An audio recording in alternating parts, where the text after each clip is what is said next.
યુવાનોની ભવિષ્યની સુરક્ષા મોદી સરકારની પ્રાથમિકતા।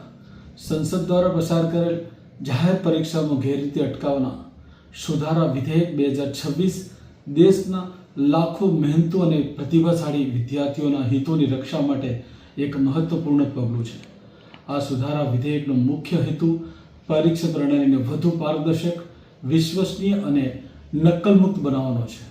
પેપર લીક, પરીક્ષામાં ગેરરીતિ, સંગઠિત છેતરપિંડી અને ટેકનોલોજીના દુરુપયોગ જેવા ગુનાઓ સામે વધુ કડક કાર્યવાહી કરવાનો માર્ગ આ કાયદાથી મજબૂત બનશે।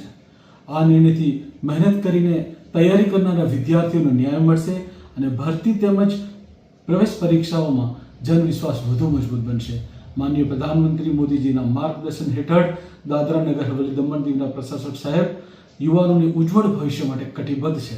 ભારતીય જનતા પાર્ટી દાદરા નગર હવેલી દમણ દીવ તરફથી માનનીય પ્રધાનમંત્રી શ્રી નરેન્દ્રભાઈ મોદીજીનું અને કેન્દ્ર સરકારનો હૃદયપૂર્વક આભાર વ્યક્ત કરીએ છીએ। યુવાનોનું ઉજ્જવળ ભવિષ્ય સુરક્ષિત કરવા માટે મોદી સરકાર સતત પ્રતિબદ્ધ છે। પેપર લીક પર પ્રહાર, યુવાનોના સપનાનો આધાર એટલે મોદી સરકાર।